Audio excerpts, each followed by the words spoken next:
Police arrest this couple, and the reason is shocking. When investigating the house, he discovers a tunnel, and what they find inside that tunnel shocks the world in the city of Boston in the United States. A horrible story develops while the police chief and his team were arresting the couple. They noticed several unusual things in the house. They discover something horrible following a clue. They find a hole in the floor hidden by furniture, what seemed to be a simple hole hiding the entrance to a narrow tunnel. Not knowing what was in the tunnel, they ventured inside. The tunnel, very well designed, made by professionals, extends much further than anyone had imagined. The walls have a reinforced structure, signs that they were made by professionals.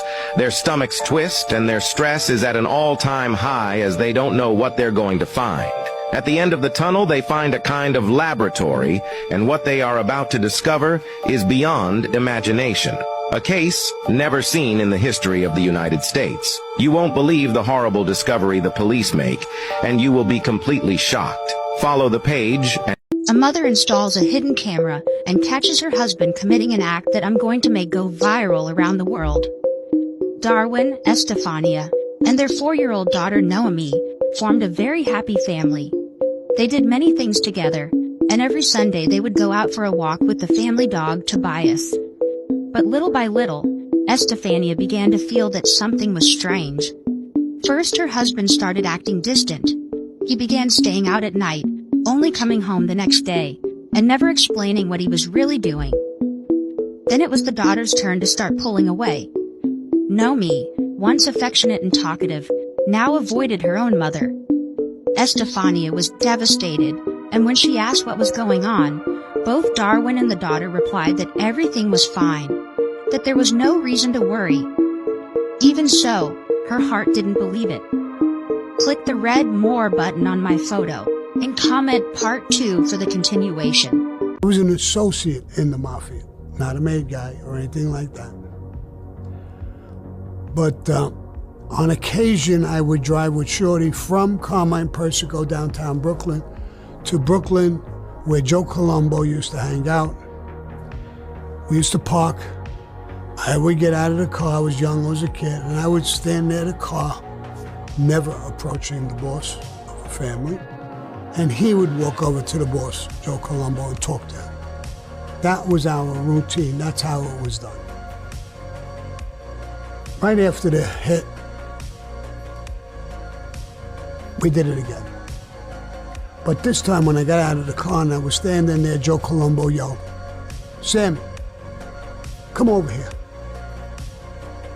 I walked over and he said, "You don't like me?" I said, "I think the world of you. Why?" He said, "From now on, you don't stand by the car. You walk over with Shorty. You shake my hand and you stand right with us. You'll hear us talk. Never butt in. Never say nothing. You can listen, but don't talk."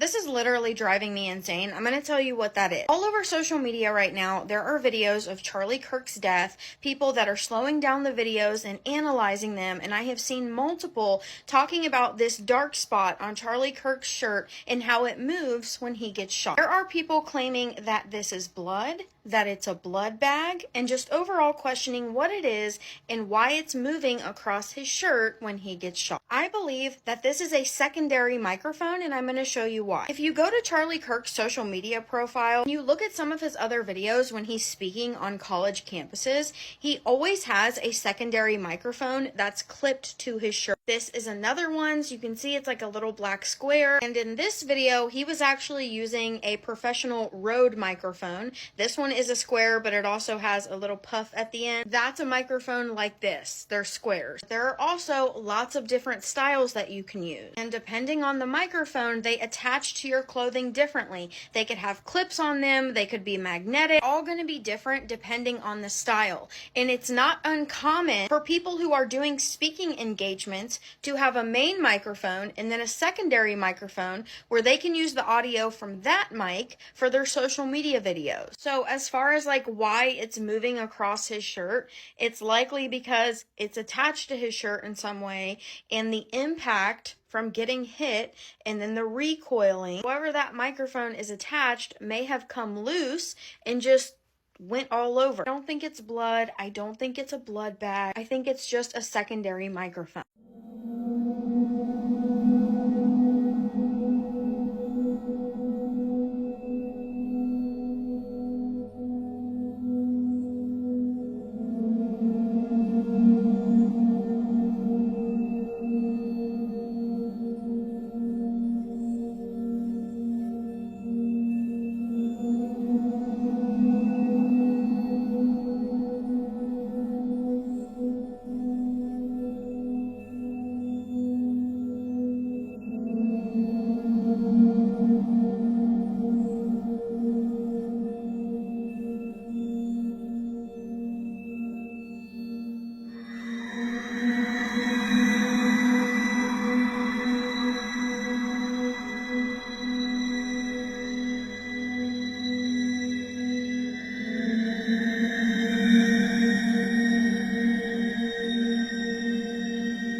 I don't ever slow up, no I don't take shit. I got no love for the fakeness. If you wanna play tough and wanna hate this, I'll always show up. I don't ever slow up, no I don't take shit. I got no love for the fakeness. If you wanna play tough and wanna hate this, I'll always show up and make a statement. I don't ever slow up, no I don't take shit. I got no love for the fakeness. If you wanna play tough and wanna hate this, I'll always show up and make a statement. Everything I do so instinctive and so passionate. Every word I move so descriptive like an adjective. I got a vendetta against people who patented being negative when you should be getting after it. I got facts over tracks, this and that. Spitting slow, spitting fast. I could roast, I could gas. Think I'm okay at last, but I don't know if that can erase all the past. And the pettiness, a reflection of the emptiness. Hilarious, you think you're worth my time, you're delirious. Mysterious, because you hide behind a fake exterior. Inferior, you know I'll always be a bit superior. Get off of me, this ain't no humble brag. I want you to hear words you can say.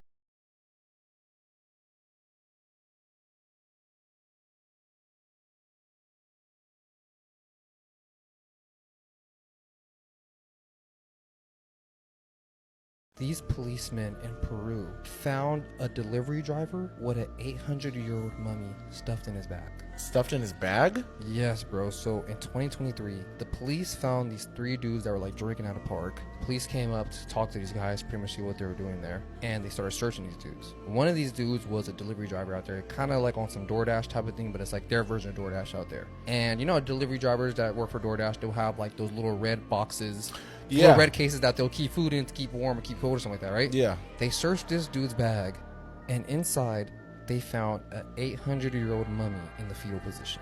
What? This dude was only like 23 years old. When they asked him about it, like, what the hell is this? There's a dead body in your bag. He pretty much explained to them that the mummy was his spiritual girlfriend, and he named her Juanita. What? Yes. And the way he got it, I guess apparently it's been in his family for hella long, for like 30 or 40 years. And I think like his father or his grandfather bought it off of some dude. And it's just been in their family for hella long. And apparently this kid would sleep with the mummy, sit it on his couch and watch TV with it. Like he really thought it was his girlfriend for us. The police confiscate this thing from him because he's obviously not supposed to have this. They gave it to like some museum out there in Peru. Yeah. So that it could be like, you know, actually put on display properly. And what they found out is that the mummy wasn't a Juanita. It was a Juan. It was a guy the whole time. The mummy was a 45-year-old man. Like I said, it was over like 600 to 800 years old. The reason why he even brought it out of his house that day is because he wanted to show off to his friends the mummy that he had. Ew. The 2 friends that he was drinking with at the park. Ew. They ended up arresting him, and I don't know for how long he went to jail for, but he went to jail for a cool minute though. I just don't understand how people get into that. Apparently he thought that it was his girlfriend though. You know? So check this crazy ass loophole I just went through.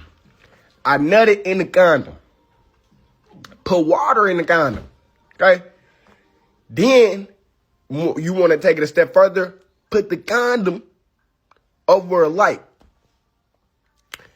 At that point, you're going to see a homemade lava lamp. Not Gabby, though. What causes a 14-year-old kid to do such a heinous crime? He's claiming it was a complete accident, but do you believe this was intentional? Do we blame it on his upbringing as a child? Let me know at the end of this story what you guys believe actually happened. I feel like we still do not have all of the facts in this story. On January 31st in 2011 in Harlem, Georgia, 911 gets a call from Amanda Callahan stating she had found her sister out in the woods behind their house and she was not breathing. And there was another man that was on the scene as well, a 14-year-old boy named Aaron Schmidt. Aaron tells the investigators that he did see an African-American male on the backside of the house running through the woods. He tried to chase the man, but that's when he came upon Alana's body. So eventually there was a big search out for this man. When the investigators went inside the house, they found this computer chair that was turned over and there was a lot of blood splatter right near the chair. And they also found a blood trail that went back to the back of the house. So they found a blood trail that went down the stairs, and then they found one of Alana's socks right in front of those steps, and then you could see the drag marks right here where she was eventually dragged into the woods, and that's where they found her body. Amanda on the scene, she was absolutely hysterical. She was hyperventilating, she was crying, she was so distraught about what happened to her sister. Now Aaron, on the other hand, he seemed very calm and seemed very off. Anytime someone would look at him, he would try to cry, but when they turned away, he would stop crying and kind of almost had like a smirk or a smile on his face. So eventually he was brought down to the station for an interview because they're thinking something's not right here.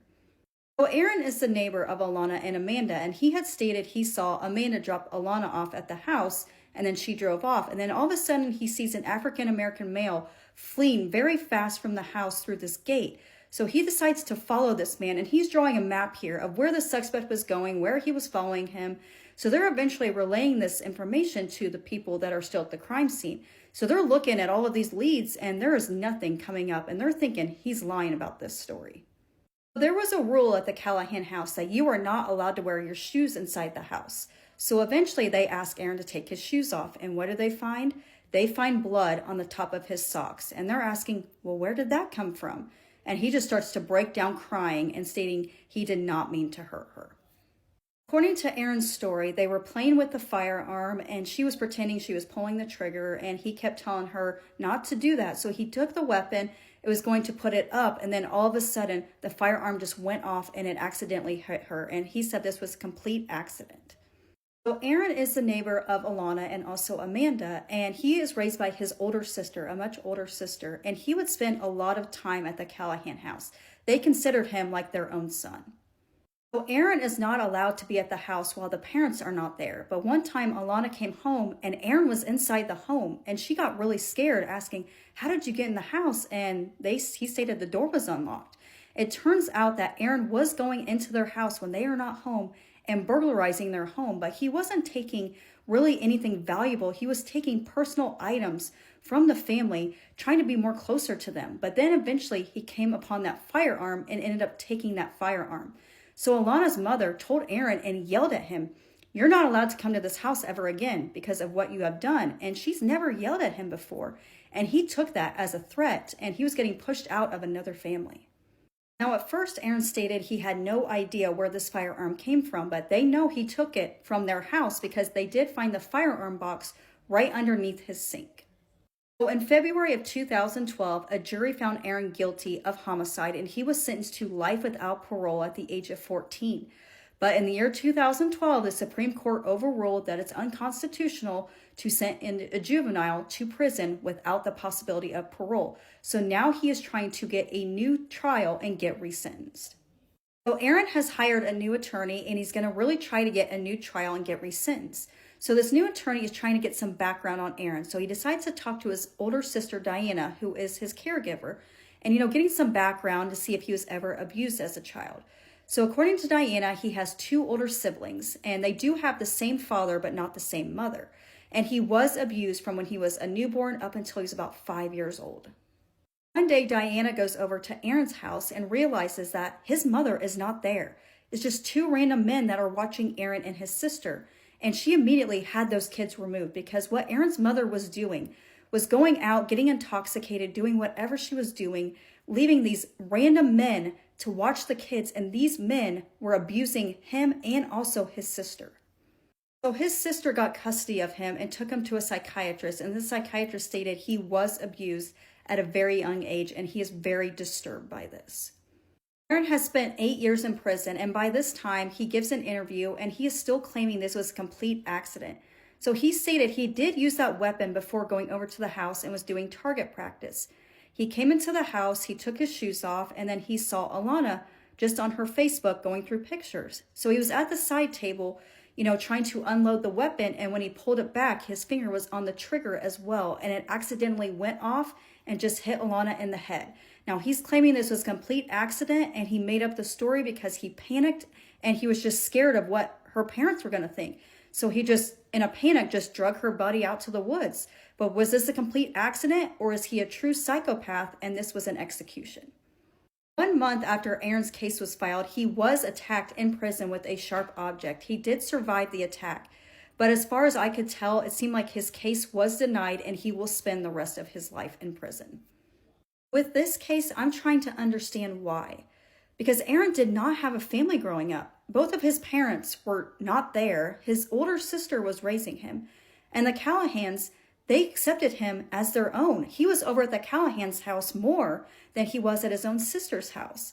Now, is it very possible when Alana's mother yelled at him stating, "You can't come in this house anymore," because he was taking things from the home, and eventually that firearm, did it just push him over the edge, that another family was pushing him away?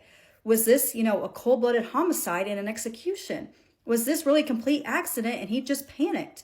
Do we blame, his abuse as a child for his actions? I really don't know in this case, but do you guys believe that Aaron deserves a chance at a parole, or do you guys think, like the investigators think, that he will do this again? It's very hard to tell. You don't know, because kids can be manipulative and, they can, trick you into thinking that this was a complete accident when it really wasn't. But I would love to know your guys' thoughts about this case. Thanks for watching. I love you all. We'll see you in the next one. And please take care of yourselves.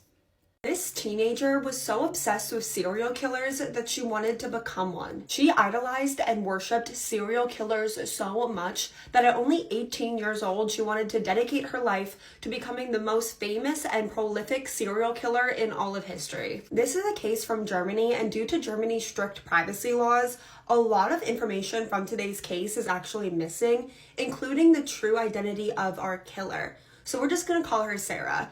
And Sarah, unlike most killers, actually had a pretty good childhood. He seemingly had really loving, supportive parents. She got good grades, she had a lot of friends, and then everything changed when she became a teenager. And you know, a bit of teenage rebellion is normal. Sarah started dressing in darker clothes, listening to heavier music, skipping school from time to time, but things were much darker than that. At only 16 years old, Sarah spread a rumor about herself at school that she was an S worker, like a lady of the night. And this wasn't true, but like Sarah's friends started to realize that Sarah was lying all the time. It seemed like she liked to shock people. She liked attention, even if it was negative attention. And actually really quick, because I just realized I forgot to say this in my intro, I know a lot of you guys have been asking me for more or longer content, especially if all of this goes away. So the second episode of Hot on the Case is out right now, and you can find all the platforms where you can find it on my profile. Now back to the case. It was around this time that Sarah got her first ever boyfriend, a boy named Leon,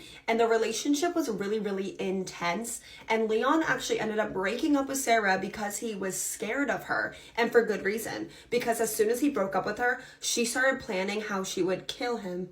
At this point, Sarah's interests, her life had gotten so dark and disturbing. Sarah became obsessed with serial killers, and I'm not talking about an interest in true crime or being fascinated with psychology. Sarah worshipped these serial killers. She idolized them. She was crushing on them like some serial killer fangirl, especially Richard Ramirez, the Night Stalker. He was the background on her phone, and also she had posters of him and Ted Bundy covering her bedroom. And at this point, she's 17 years old to early 18 years old, and I'm just wondering what her family, her parents, think about all this. Sarah began fantasizing about becoming a serial killer, but Sarah didn't want to be any serial killer. She wanted to be the most famous and prolific of all time. Sarah wanted to have more victims than any other serial killer in history. And she began Googling how she was going to do that. She literally made a Google search that said,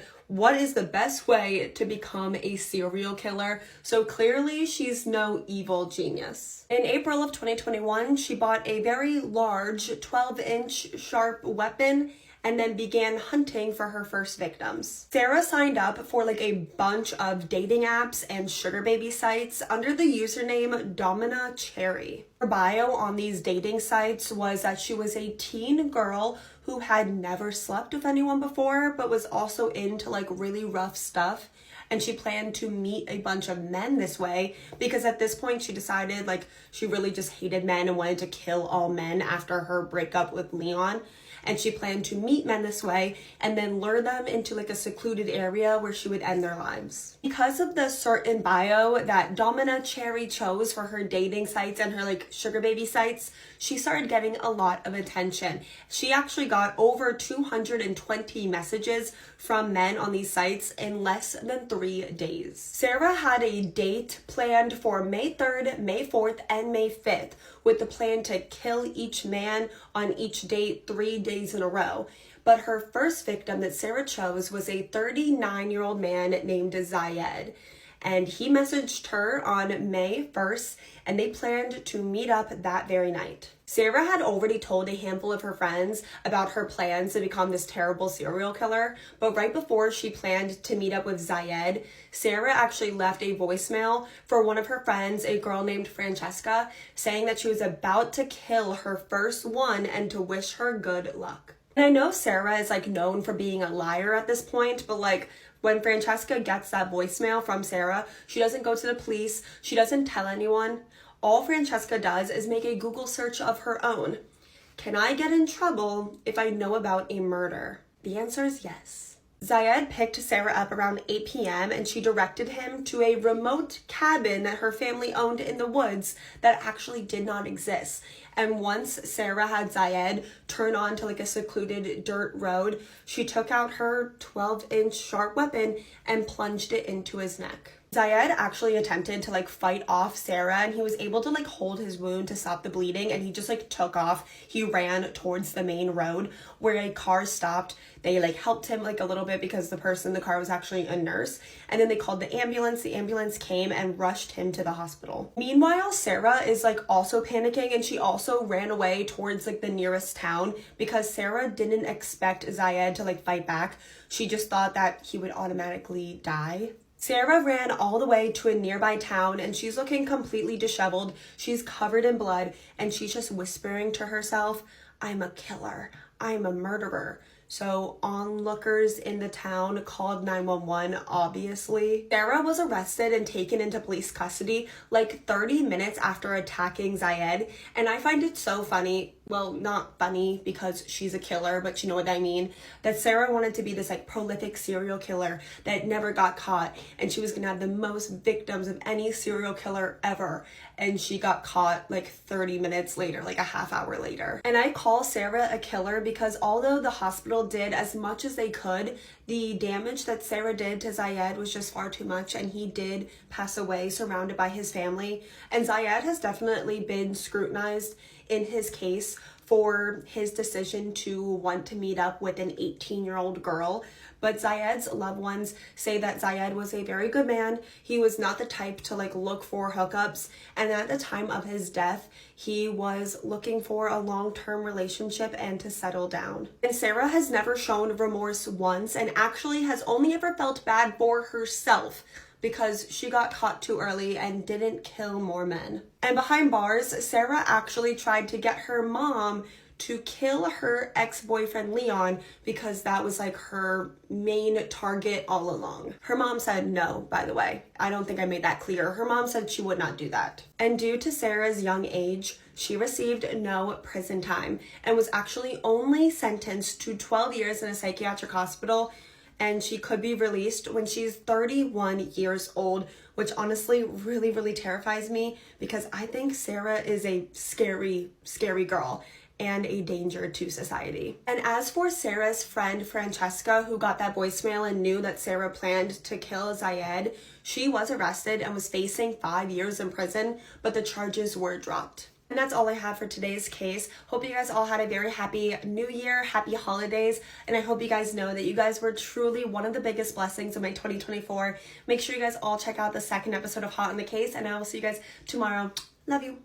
Do you guys remember the 7M dance TikTok cult? I want to talk about it, so we're talking about it, so go grab a snack. I'll be here. We're just going to talk through the whole story, and then I want to know what you guys think in the comments because I really feel like it really feels like there's something way darker and more sinister going on here. Influencers Melanie Wilking and Miranda Derrick, once Miranda Wilking, are two sisters that love to dance, love to create content, and the two of them started a joint TikTok account under the name The Wilking Sisters years ago. Miranda is the older sister, Melanie is the younger one, and they grew up in Michigan. Both of them have been active dancers for years. Miranda even once appeared on the show So You Think You Can Dance, but TikTok was where they really blew up. They grew their page to millions of followers. They did synchronized dance videos, often filmed together in matching outfits, and they were picking up millions of views that eventually made them recognizable names on the platform. The sisters both ended up moving to LA. They were doing well for themselves, making social media content creator friends doing videos with them, and in comes 7M into the picture. 7M is a talent management / influencer agency based in Los Angeles. It was founded in 2021 by Robert Shin, who is a pastor, along with other family members. And the company primarily works with social media creators, specifically TikTok dancers, helping with branding, content production, marketing, and securing deals. 7M also had a creator house based in LA where creators would often go to create content. And in early 2021, Miranda met B-, whose name is James Derrick, who is a fellow dancer signed with 7M Films. Miranda starts dating B-, and then she's really swooped in and introduced to that entire world.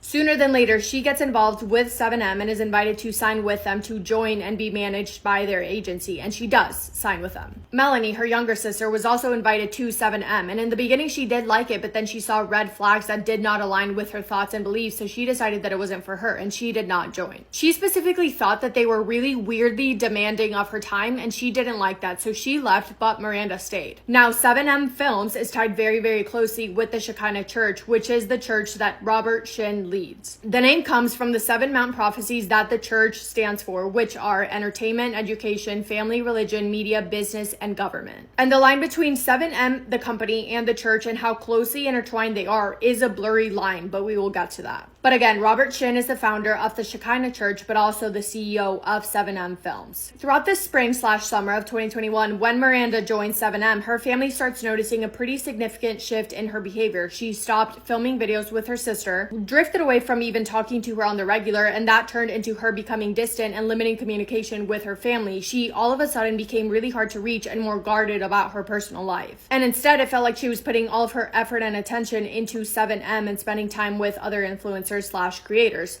Right off the bat, Miranda's sister Melanie, along with their parents, were unsure about 7M, but I think the real first red flag came in January of 2021 when Miranda canceled on going to her grandfather's funeral last minute, telling her family that she wouldn't be able to go for reasons that she could not explain. And that was really unsettling, and it was also the start of Miranda showing signs that her family was no longer a priority. Around this time as well, she starts shifting her professional work on social media towards 7M's management style, so she changes her look and even the style of her videos. Then a couple of days after missing the funeral, her parents end up flying to California to talk to her, and Miranda the entire time seems extremely disconnected towards them. According to her family, after that visit, she completely cut off contact with them. She moved without telling her family where she moved to. She changed her phone number, and that was the last time that her parents saw her for a while. And then in September of 2021, she marries her boyfriend B-Dash without telling her family members. Her family later says that they were not invited, they did not know about it, and only found out after the fact, which was a huge turning point. Because making that big of a life decision without telling her family members was so out of character for her. Her going no contact with her family members continues progressively for an entire year until their communication dwindles down to absolutely nothing. And by February of 2022, her family had grown so concerned about how much 7M had changed Miranda that they turned to social media. Melanie and her parents turned to Instagram, pleading for contact with Miranda. And this is really when the story became public and fans of the Wilkins sisters realized that 1, they were no longer together, that they had not spoken, and that 2, Melanie and her parents had reason to believe that Miranda was being controlled by 7M. They said flat out that they thought that 7M and the Shekinah Church forced Miranda to cut off contact with them, saying that she blocked them on absolutely everything. They talk about how she missed the grandpa's funeral, how she had her grandma blocked on social media, and they say that every time she came up with an excuse as to why she couldn't talk to them or see them earlier on when they had been speaking, she would make weird comments and excuses that made it sound like she did not have control over her actions. Almost as if she needed to get permission from someone to be able to do what she wanted to do. And when they would ask her further about it, she would just say things like, "You won't understand, you won't get it, I can't explain it to you." And they say that that kind of behavior started when she got involved with 7M, which her family refers to in the video as a religious group. And in that video, by the way, it's very, very clear that their intentions in making the video is not to say anything negative about Miranda at all. It's very clearly, we love Miranda, we care about her so much, we're so worried about her, we miss her, and we need help because she is under someone or something's control and something is not right. Because the way that she was acting could not be further away from the person that she is, or I guess maybe the person that she was. When this comes out, both Miranda and her husband James both go online to try and shut it down, saying that they are not underneath anyone's control, that they are the only people responsible for making their own decisions, and that they are fine, that 7M is fine and normal and purely professional. Miranda also stated on social media that joining 7M was something that was good for her, something that she wanted to do, and she described being a part of it as going through some sort of spiritual awakening. Around this time, people on the internet begin to speculate about how 7M Films and the Shekinah Church are so closely tied together because Robert Shin is pretty much the founder of both. And members from the church start coming out and saying that the 7 mandates that Robert teaches at the church, entertainment, education, family, religion, media, business, and government, are also enforced within 7M Films. And they say that 7M is a very, very religious group that follows the same ideas and beliefs that are preached at the church. Those allegations are later shut down by Robert, 7M Films, and the church, all claiming that rumors were just rumors and that people were wrong about all of their assumptions online. But when the Wilkins family's video on social media obviously went viral, other family members from dancers who were also involved in 7M start coming out saying, "Whoa, this happened to us too. Our friend or daughter or son also joined 7M and they have also completely stopped talking to us too. One of those people was a really close friend of James B. Miranda's husband. She went online to talk about her relationship with James, saying that she once considered him to be like her brother. And then she talks about how once he joined 7M, he became a completely different person, one that she really didn't even recognize anymore, and one that sounded almost robotic when she spoke to him. And this, as you can imagine, only made the public even more suspicious of 7M, because what was really going on behind closed doors that was making all these people act like completely different people all of a sudden and start cutting off everyone from their lives. Miranda's family did make an effort to contact authorities about their concerns, but because this group is a religious group and is associated with a church, there really wasn't much that law enforcement could do, because in the state of California, churches are very protected. Add to that the fact that they weren't able to provide any solid proof of what they suspected what was happening, and the fact that Miranda was well over 18 years old and very much a legal adult. There was really nothing they could do. And if you've heard about this case before, you also probably know about the Netflix docu-series called Dancing for the Devil, the 7M TikTok cult. That was released in 2024. So Miranda's family speaking out about this online for the first time was early in 2022, and the documentary came out in 2024. The documentary coming out, of course, brought renewed attention to the controversy surrounding Robert Shin and his organization, but in the end of that documentary, it does sound like Miranda is in contact with her family members again. It sounds like she's seeing them every once in a while, attempting to fix their relationship, to, quote, fix what was once broken, in Miranda's words. Which may be true, although Melanie, her younger sister, has always said that things have never ever gone back to being even remotely close to how they once were. I think the general feeling of it was that Miranda did start seeing her family members again at times, but on purpose, just to kind of keep the public happy, to get the public to stop asking questions about what really was going on. As time went on and things kept going the same way, Miranda kept posting several different videos shutting down the allegations that she referred to as lies, saying that she is an adult and she is the only person responsible for making any and all of her decisions. She also at one point mentions that the people that were putting out this fake narrative about her and about her life, likely referring to her own family members, were only doing that to make money off of her. So let's talk about Robert Shin, the church, and 7M. A lawyer for 7M released a statement on behalf of the company addressing all of this. That read, quote, Miranda Derrick is a successful businesswoman and a loving wife and daughter who cares very much about her family. It is pathetic and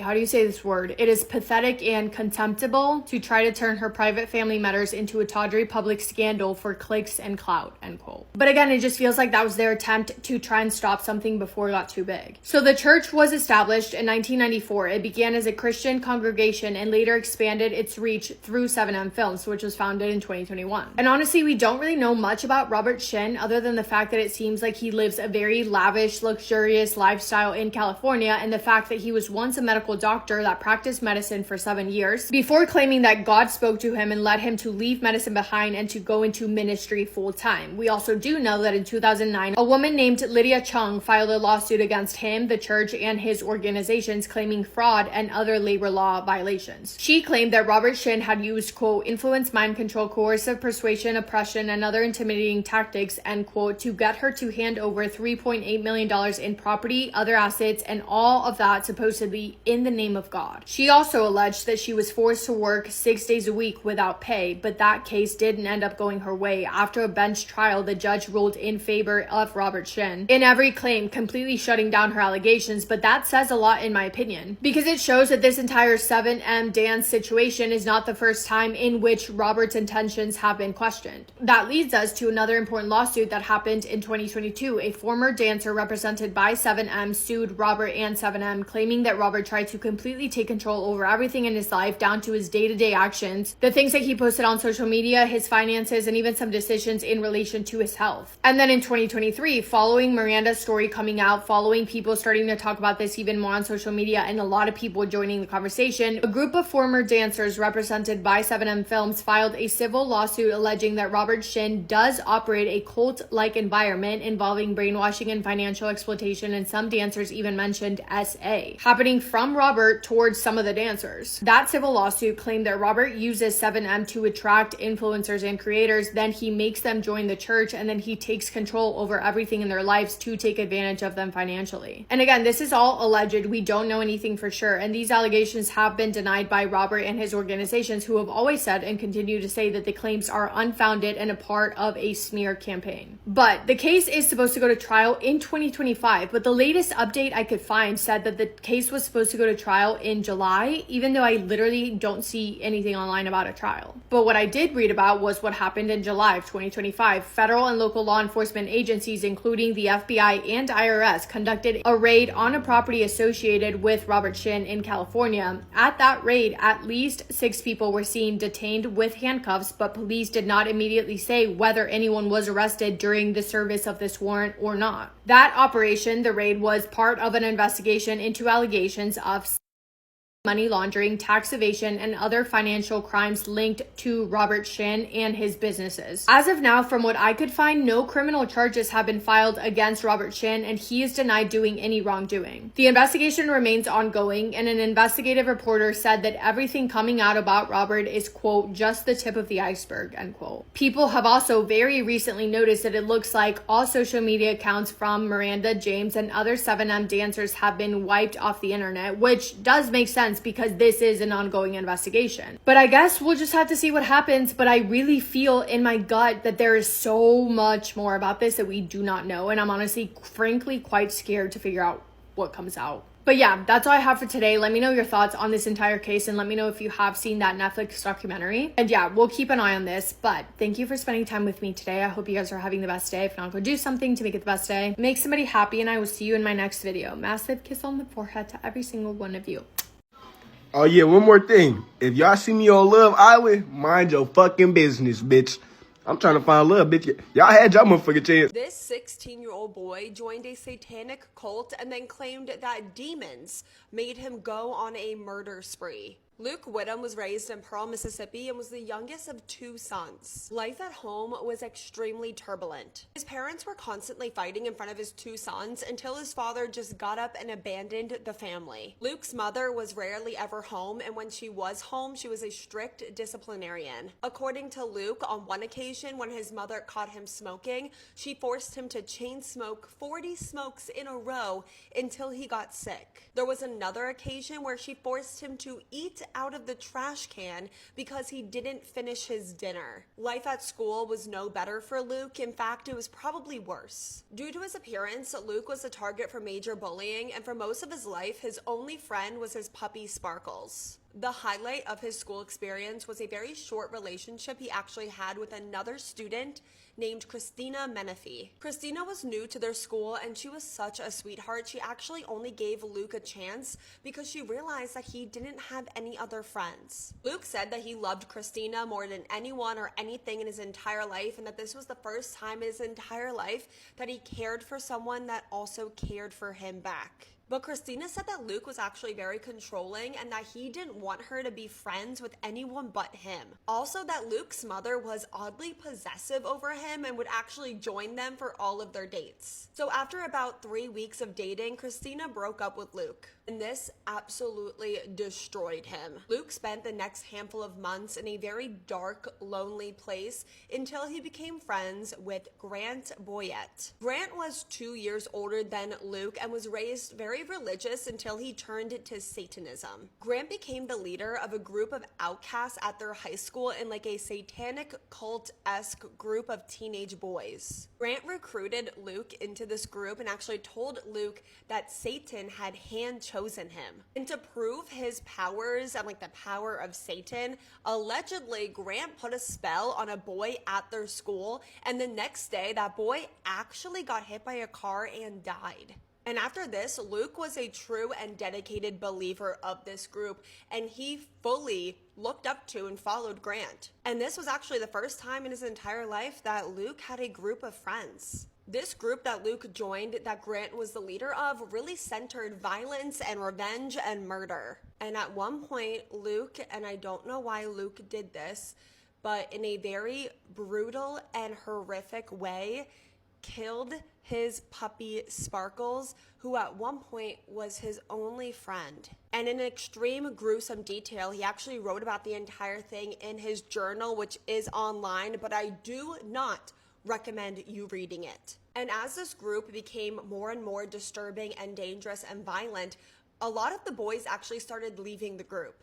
There was one boy that left the group because Luke and Grant was trying to convince him to murder his dad because his dad gave him a curfew. That boy actually ended up reporting to the police that his friends had become like really dangerous and he was scared of what they might do, but the police just ignored him. And by fall of 1997, Luke, Grant, and this group of boys were planning for Luke to commit a mass murder at their high school, specifically targeting Luke's ex-girlfriend Christina. And on September 30th, 1997, after a big fight with his mom, Luke actually called one of the boys from the group and told him that the next morning he was going to murder his mom. And the next morning, October 1st, 1997, after Luke's mother, Marianne, woke up, her 16-year-old son, Luke, snuck up behind her with a baseball bat and hit her over and over again. He then used a blade on her 17 times, which was tragically fatal. And this was just full of rage. And that friend that Luke spoke to the night before actually ended up calling him to ask him if he went through with it. And Luke said, yeah, I just killed my mom. And still, this boy didn't report this to the police. And if he did, he might have been able to stop what happened next. A few hours later, Luke got in his mom's car and drove to the school. 16-year-old Luke made it to Pearl High School with a weapon. It was 1997, 2 years before Columbine, so the crime that Luke was about to commit was still extremely rare, which we know, unfortunately, is not the case today in this country. Luke saw himself as this forever victim. He was being mistreated at home. He was being bullied at school. His girlfriend, it was like the one good thing in his life, broke up with him. He thought that the world did him so wrong and that he was about to fight back. So at 8:06 a.m. at Pearl High School, he began his attack. Luke walked straight up to his ex-girlfriend, 16-year-old Christina Menifee, and at point-blank range, shot her twice, ending her life. And this was actually exactly 1 year to the day that Christina broke up with Luke. Coincidence? I don't think so. Luke then shot and killed the girl that was standing next to Christina, which was 17-year-old Lydia Dew. Luke later said that he actually really liked Lydia and that her older sister was also really nice to him and would actually give him rides to school. Luke just opened fire randomly after this and shot and injured 7 other people before getting back in his mother's car and trying to drive away. The plan was actually for him to go to the junior high school and the elementary school to commit the same kind of crime. But the assistant principal actually went after Luke and in his car kind of drove Luke off the road, got him on the ground until the police could show up to arrest Luke. Luke made a full confession, but at his trial pled not guilty by reason of insanity. He claimed that he had been seeing demons for months and that demons made him do it. His defense also put a lot of the blame on Grant and this group that Luke joined, and saying that Grant manipulated Luke and that Grant drove Luke to kill. Grant and 4 of these other boys were actually arrested and were charged with conspiracy. The other boys' charges were eventually dropped, and one of them was actually the boy that tried to report to the police that Grant and Luke were extremely dangerous and was ignored. Grant was adamant that none of what he said to Luke was ever actually serious and that it was all just pretend. They were really into Dungeons and Dragons, so that was part of his defense. Do you believe him?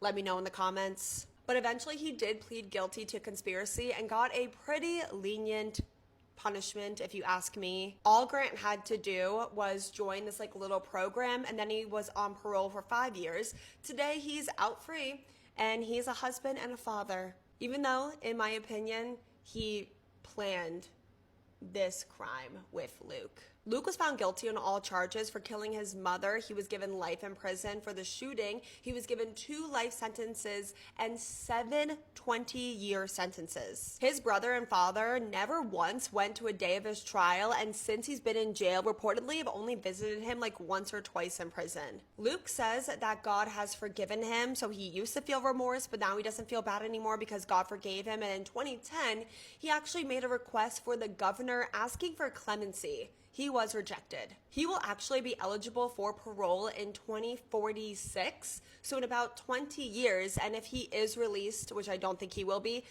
65 years old. What do we think? I know this was really intense. I don't know if it will be controversial.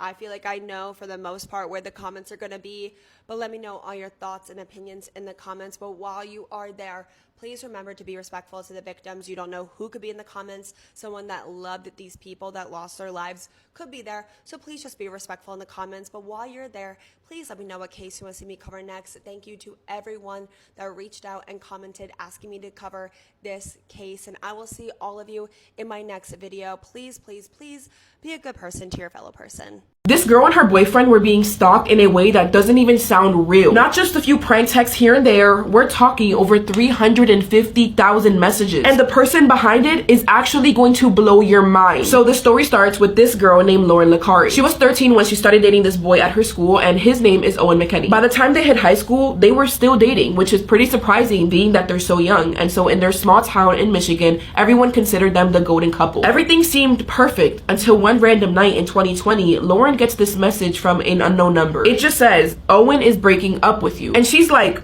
what? Who is this? And then another follows right after saying, it's obvious he doesn't want you anymore. He wants me. At first, Lauren just rolls her eyes. She figures it's just some random classmate trying to stir up some drama and get in the way of her relationship. Except the text messages don't stop. They just get nasty. One's like, you're too ugly for anyone to love. Another one says, Owen's cheating on you. Everyone knows. And then the worst one, you should just end yourself, bitch. The world doesn't need you. It's non-stop text messages day in and day out, just flooding this girl's phone and trying to ruin her life like they've got nothing else better to do. And it's not just mean, it's calculated. They call her a terrible girlfriend, a crappy athlete, a total nobody. It's like they're trying to tear this girl apart piece by piece. Lauren and Owen are freaking out. They're like, who hates us this much? This has got to be a prank, maybe from somebody at school. And then out of nowhere, it just stops for months. And they're finally like, yes, it's over. Whew. But then September 2021 hits and the text messages came roaring back. This time it's constant, morning, noon, night, during class, during practice. I mean, it doesn't let up. And now they're not just mean or nasty, they're disgusting as hell. Stuff like, you're not pretty enough, not skinny enough, Owen's just pity dating you, you're nothing. But here's where things start getting weird, because the stalker knew things, like super specific stuff. They would call Lauren by her nickname Lo, which was really off-putting because only her close friends and family would call her that. They'd mention what she was wearing to school, how her hair looked, how many points she would score at her basketball game. It's like someone's watching her every move. So at this point, Lauren and Owen are like, okay, this has to be somebody that we know. The stalker would text Lauren things that made her question her relationship with Owen. Like one message said that Owen was gonna meet up with the stalker at a hotel room and saying that he doesn't want you, just dump him. And to make it worse, they start targeting Owen too. He starts getting messages saying Lauren's ugly, she's a bad girlfriend, a waste of time, break up with her already. But Lauren and Owen still kept dating, and so these stalkers started trying to make them jealous. The messages they were getting turned extremely inappropriate. Like the stalker would send really inappropriate stuff, saying things like what she wanted to do to him in ways that I can't repeat on here unless I want to get my video taken down. But let's just say it wasn't PG, not even close. So by this point, the messages aren't just annoying, they're exhausting. They both just wanted to stop, to finally know who's behind it. So the stalker came up with a deal. They'd reveal who they were only if Owen admitted that he hated Lauren. And Owen, desperate for answers, he plays along and he types out, fine, I hate her, and sends it off. But the second he does, the stalker screenshots it, forwards it to Lauren, and texts, see, he really does hate you, you're nothing, he's telling the truth. But Lauren and Owen aren't stupid. They already knew this person was trying to play the both of them, so they just blocked the number. But then boom, another number pops up, so they just block it. And then once again, another number pops up. And they repeat this process over and over again. It was like the stalker had a drawer full of burner phones. But then it gets next level creepy. The stalker starts making fake social media accounts using real photos and names of Lauren's friends to keep the harassment going. It's messing with their heads so much, and just before Christmas, they decide they cannot handle it and break up. Mind you, they have been together for 2 years now. They're each other's first loves, so it was not easy at all. But you'd think, okay, this is what the stalker wanted, so they're done now. But no, right after they break up, the stalker messages them again. They tell Lauren, Merry Christmas, you're done, we win, you're ugly, and Owen wants a popular girl, not your nothing. Like, do y'all understand how hurtful getting messages like that every single day is? So at this point, Lauren's had it. She's over it, and she starts texting the stalker, please just leave me alone. But of course, it doesn't work. So more than a year into this whole nightmare, she goes to the one person she trusted more than anyone, her mom, Kendra. Now, Kendra, she is super involved. She's Lauren's basketball coach, softball coach. She's always there running drills, cheering from the sidelines, total mom goals. So when Lauren spills everything about this online bully, Kendra's like, yeah, no, we're handling this right now. Ain't nobody gonna get away with doing this to my daughter. Clock it. So she marches straight to the principal and demands action. And to their credit, they actually take it pretty seriously. They launch a full investigation, pulling in a bunch of Lauren's friends, asking who's got beef, who's jealous, who likes Owen. They even went as far as checking surveillance cameras to see if anyone's acting weird, but they found nothing. And most schools would have stopped right there, like, okay, we tried our best, just ignore it and block the number. But not this one. They were like, yeah, no, we're going to find this creep no matter what. So they call in the big boys, the police. The sheriff pulls up, so it's no longer high school drama, it's a full-on criminal investigation. So all hands are on deck right now, including Kendra. This woman is not messing around. She hands over 50 pages of research, screenshots, text messages, everything and anything she could to help and find the stalker. But even with the cops involved, the stalker still does not stop. They just keep sending nastier texts, and like I said, they are so disgusting and vile, I can't say them on here. So the police decide, let's dig deeper. They go through thousands of text messages. They end up filing warrants for Instagram, Facebook, TikTok to release data from Lauren and Owen's phone, so that way they can eventually do a full digital sweep, which you think would scare the stalker off, right? Like, oh my god, the cops are digging through everything, I'm done. But no, in fact, the stalker actually gets cocky. They text Lauren saying, the cops said it's not me, they're not even on to me. Like, they're just straight up taunting her. But months go by and police end up hitting a wall, because whoever this was, they are hiding behind burner accounts and VPNs. So the case gets kicked up to the big boys, the FBI. They bring in their cyber experts. I mean, these are the guys who spend their days hunting down pro hackers. So they're pretty confident they can handle a couple of teenagers hiding behind a VPN, which, by the way, it's basically a software that makes it look like you're somewhere you're not. But the FBI, they blow right through that. I mean, come on, it's the FBI, criminal minds. If you know, you know. It's child's play for them. And after a little while, they were actually able to trace back everything to one IP address. So with that, they locked down the exact location being used to send all of these text messages. And after 2 whole years of psychological torture, nearly 350,000 messages, this stalker's identity is about to be revealed. And it turns out the device belonged to, are you ready? Please hold on to your seat, because this is about to blow your mind. 3, 2, 1. It was Kendra, Lauren's own mom. The woman who birthed her. The woman who Lauren would cry on her lap whenever she would get sad because of these messages. The woman who was so involved in this investigation. I know, we need to let this sink in. I was honestly just as shocked, and I'm re-shocked, because what? So now that the FBI was able to figure out who was behind the messages, now it's time to get a warrant to confiscate every device in their house. Because sure, the messages are linked to Kendra, but it doesn't necessarily prove that she's the one sending them. So with a warrant in their hand, they show up to Kendra's house, and she's outside just taking the trash out very casually. And the cops are like, we need to talk. So the officers pull her inside and straight up tell her, we tracked all of those disgusting, life-ruining messages right back to you. And the look on her face kills me, because she knows she's cooked. But of course, she still tries to deny it, which only lasted like 10 seconds, but still, what are you doing? Come on. And while this officer is laying it all out on the table, there is another walking around the entire house searching for everything, phones, laptops, tablets, anything she could have been using to destroy her own kid's life. And this is the part where my blood just boiled. The officer tells her, we're gonna have to tell Lauren and your husband Sean. And Kendra, this woman, she goes,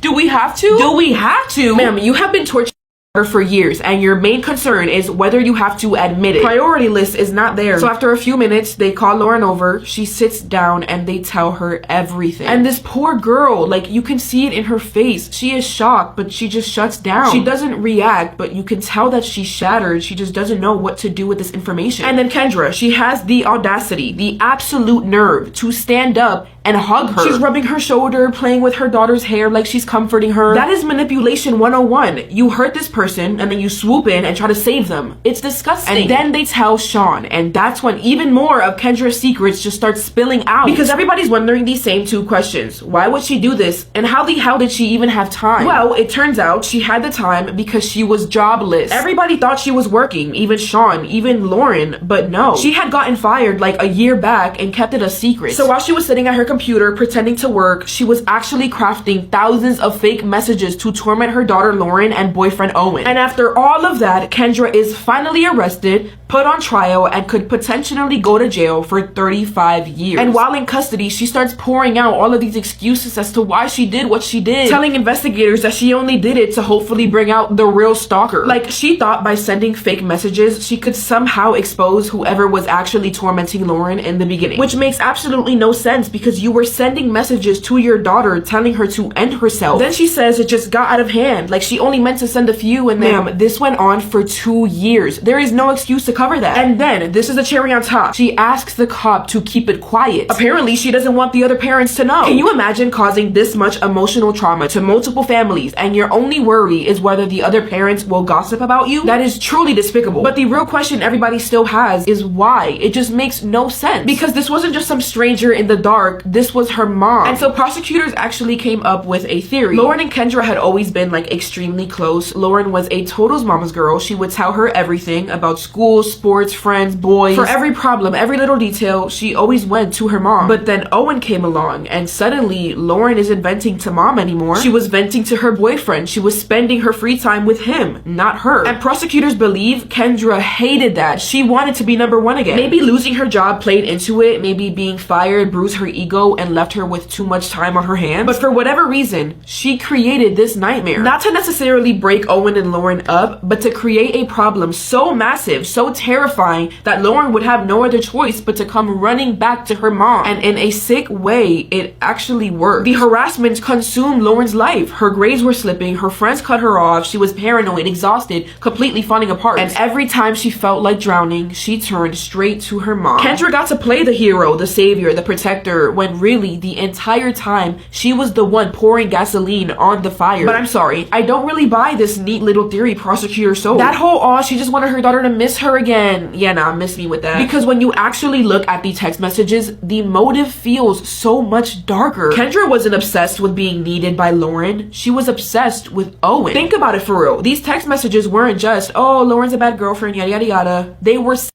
gross, way over the line. Like telling Owen what she wanted to do with him and then showing up at his games that Lauren wasn't even at. And then she texts Owen saying, see, she doesn't care enough to show up for you. Meanwhile, she's in the bleachers watching him play. Tell me that's not obsession. And let's not forget, she is destroying her own daughter at the same time. Calling her ugly, saying that her body looks like a boy, telling her to unalive herself. You don't write that to your own kid unless something way deeper and darker is going on. Because if all you wanted was attention, you didn't need to drag her body into this. You didn't need to push her towards suicide, and you damn well didn't need to her boyfriend. But even with all of this, here is how everything played out in court. She was facing decades, like 35 years if it went to trial. But she takes a plea deal. They had thousands of pages of messages directly tied to her devices. No jury on earth could have ever bought her excuses. So she pleads guilty to 2 counts of charging a minor. And just like that, charges of using a computer to commit a crime, gone. Obstruction of justice, gone. Her max drops from 35 years to 10. And when she finally speaks in court, she's like, I'm sorry, I feel so much remorse. I never want to hurt anyone again. Oh, please. It honestly sounded like she was downplaying it, like she was minimizing what she did. Bro, you didn't just hurt your family, you torched your daughter's entire reality. You wrecked Owen, you wrecked his family, and you wrecked every single other person in that town who had to deal with the fallout. Like, who does that? So what does she actually get? 19 months to 5 years. And she only served like a year and a half. So by August 8th, 2024, she's released. That's it. That's the punishment. After nearly 2 years of torment, after sending thousands of messages, after telling her own child to she serves less time than it takes to get through high school. I think we can all agree that's insane.